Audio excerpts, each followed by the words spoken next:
جی قدرمن کتونکو د پروګرام په دې برخه کې دا وغزه د کوزدر تحصیل دنزي چې کوم اسبن تا روډ تللی د ګل آباد نه نو دغه روډ د ګل آباد نه تر د کیجاړې پورې چې کوم په دې باندې مخکې کار شوی او تجاوزات وران شو اوس هم د هغې نالۍ پاتې دي د نالۍ د نشتوالي د وجې نه چې د کورونو کومې څښه اوبه دي نو هغه هلته راوځي او خلکو ته تکلیف جوړ دی بل د بجلۍ چې کومې ستنې وي نو هغه هم نورې نالېږي خو هغه هم په هغه روډ باندې نالېږي دغه ستنې به سبا بیا د شپینګ دپاره چې کوم دی د محکمه وابډه په دغه روډ والا نه پیسې غواړي او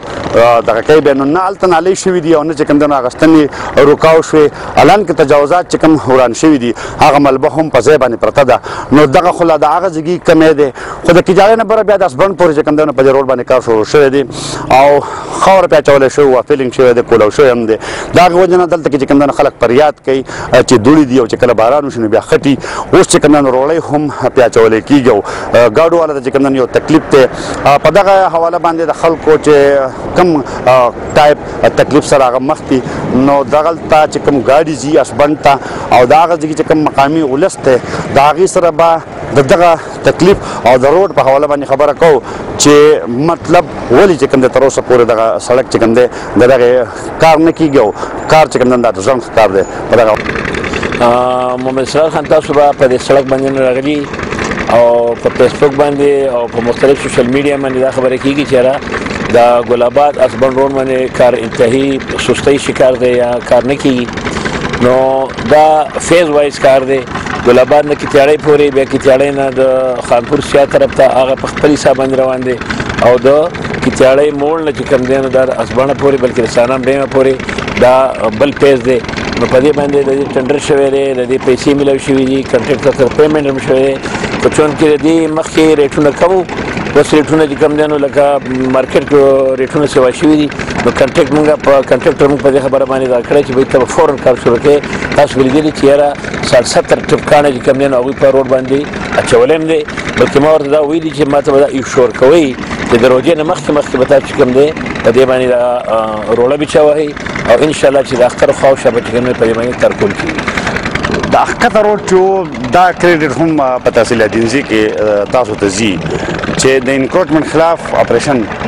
لکه چې د چا پکې دوکان هم وران شوی دی لکه اور د اسلام آباد کې ډېر ښه محفل کې ناست وو خلکو دا اپریشیټ کولی چې یاره دا ډېر ګران کار و لکه دا سیاسي سړي لپاره سیاسي تباهي وه خو اوس لکه بیا موږ ګورو چې خلک چې کوم دی ورو ورو واپس راځي قبضې کوي لکه بالکل نشي کېدی دا تصور بالکل ختم شو اول د ګل آباد نه والا د اسبانه پورې دا 40 فوټ روډ دی بلکې د هغې ډرین چې کوم دی موږ بعد هغې نه د کوم دی کې بازار نشته نو هغې نه به بهر او 40 فوټ به کلیر روډ وي 40 فوټ مطلب دا چې هغه 10 فوټ یو طرف ته ګاډی ولاړي 10 فوټ د بل طرف ته ولاړي په منځ کې دوه ګاډي په اسانۍ سره تللی راتلی شي باقي په کیتیاړۍ کې چې د ډرین چې کوم مسله ده نو هلته کې چونکې یو د